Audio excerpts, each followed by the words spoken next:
There are no hard and fast rules with ME. Some people make a full recovery, others learn to manage the condition as best they can.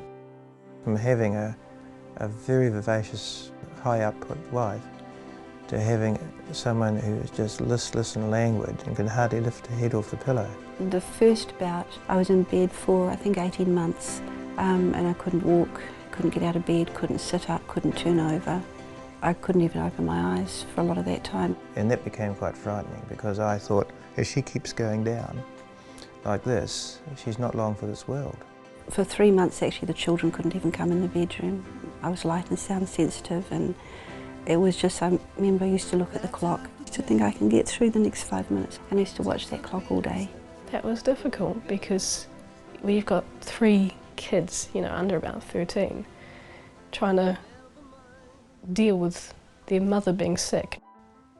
Looking after Wendy and the children was a real strain on Peter, particularly since his job as a pilot took him away from home on a regular basis. When his youngest daughter Sophie became ill with ME, the family nearly reached breaking point. With Sophie, when it first happened, I rejected it. I thought, this will not happen to another member of my family. It's tough enough managing with one member of the family. How will I ever manage with 2? Mum was sick, and then suddenly Sophie was sick as well. Sophie was diagnosed with ME at the age of 13. Well, I got a really bad flu. I couldn't get out of bed for about 3 days. And after that I slowly came right, but I got to a level where I could walk around and stuff, but I still felt horrible and that feeling didn't go away. There's a tremendous loss of togetherness, and that I think is the hardest part. We just got to high school, 3rd form, and it's like she drops out of the majority of my life. Sophie was very academic. There's a lot of disappointment in this. I had high hopes for Sophie as well as Sarah, and I just naturally assumed she'd go to university. And at one stage she wanted to be a doctor. It's so frustrating because there are so many things I want to do. I'm a creative person and I get all these ideas for stories and drawings, but I can't go through the process of drawing because of the restrictions that ME has placed upon me. There are changes in brain chemistry which mean that often their ability to think clearly or remember or perform normally is very debilitated. I just couldn't concentrate the same. I couldn't think as clearly, and it just made things a lot harder. Everything in your brain feels like cotton wool. People describe it as brain fog. People look at you and say you should be getting up out of bed, you should be doing this, you should be doing that. You can't any more than you can walk on a broken leg. They generally look okay, so other people think they're okay and expect them to perform normally and function normally and be at work or at school, and they can't really understand that this person who looks okay and is putting on a really great front, underneath it all then goes home and collapses on the bed. I've heard that there are people who just don't believe I'm sick, and I don't understand that because don't they know who I am, that I wouldn't put on something like this? Family members I found are generally very, very supportive, and the believers, if you like, because their family member, they've known how they were before and they know this is different and they actually see them at their worst. There was a time when I got quite angry at family and friends who couldn't understand it and couldn't believe it. There's no one, except those of us who live with it all the time, who know how to manage the situation. It was very hard because this illness isolates you because you are that sick that you cannot get out of bed. People who would come to see me, which diminished over time because they were just so horrified, I think. The look on people's faces when they'd walk in the door and look at me from having been a healthy 24-year-old, it was just horror and they couldn't hide it. People have got a lot of compassion for a short illness, but for a long-term thing that just drags on and on and on, they weary of it.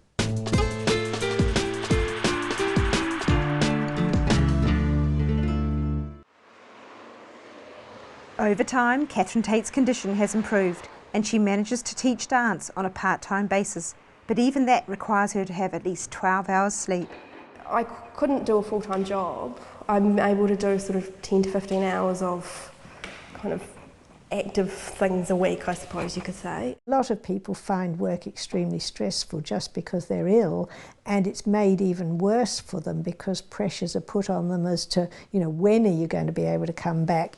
I gradually got to a stage where I was doing some volunteer work, but then I had another relapse and I went right back down to where I was at the start, and there's nothing more demoralising than thinking you're getting your life back and the illness takes over again.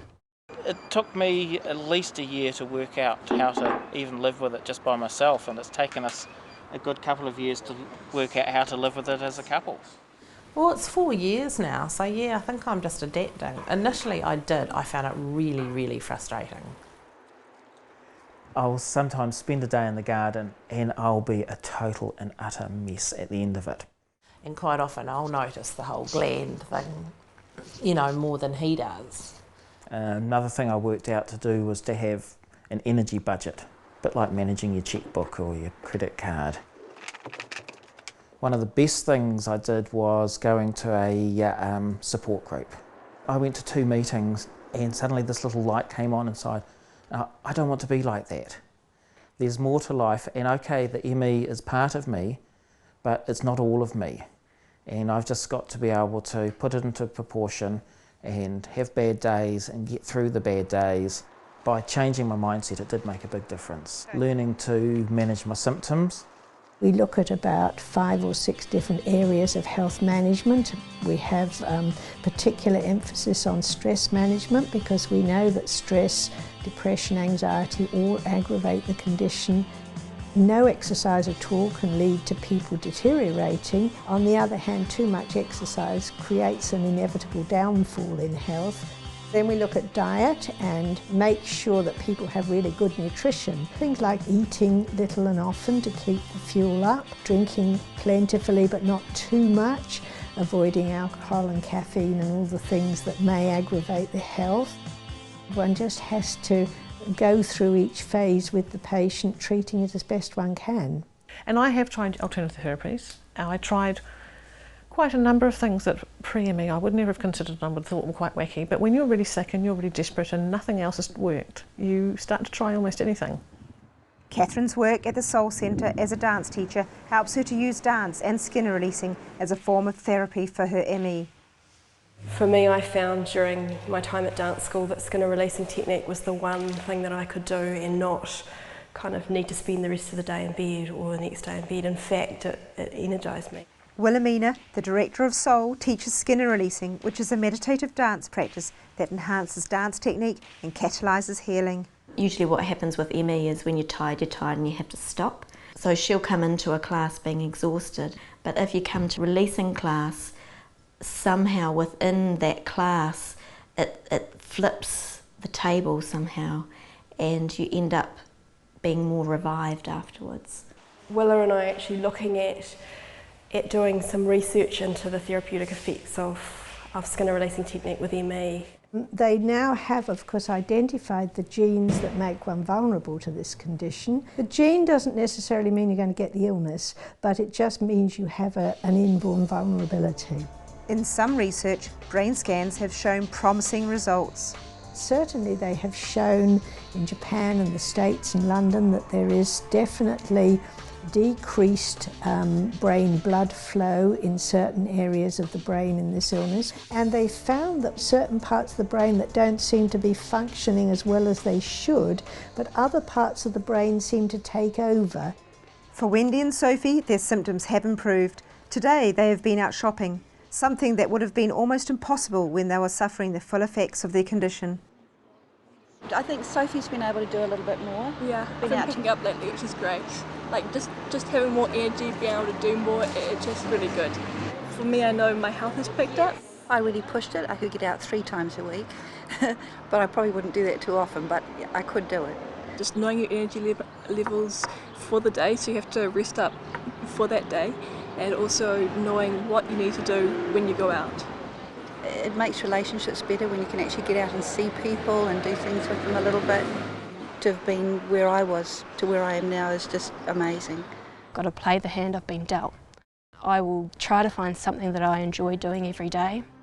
I try to find the joy in little things. Like I say, even if it's watching my favourite TV program, it's taken so much away from me. I may never have children because I know how hard it is to take care of children, and I don't want to do it when I'm not well.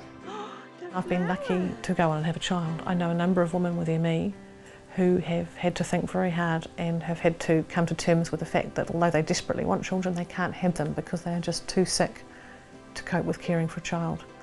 I tend to encounter more people that know about it and believe in it now, perhaps not knowing the extent to which it affects people's lives, but certainly you know, accepting that it's real. ME is an illness that's characterised by relapse. So I guess it's always a shadow on my shoulder. If I overdo it and get too tired and I start to get some of those early signs, it's scary. You know you're going to have good days, enjoy them. You know you're going to have bad days, and learn to enjoy those as well. Basically, the thing is that whatever stage you're at, you just have to keep looking forward. You can't afford to look back too much. You have to keep looking forward and just know that a day can make all the difference. That half the day disappeared, slipped through my fingers.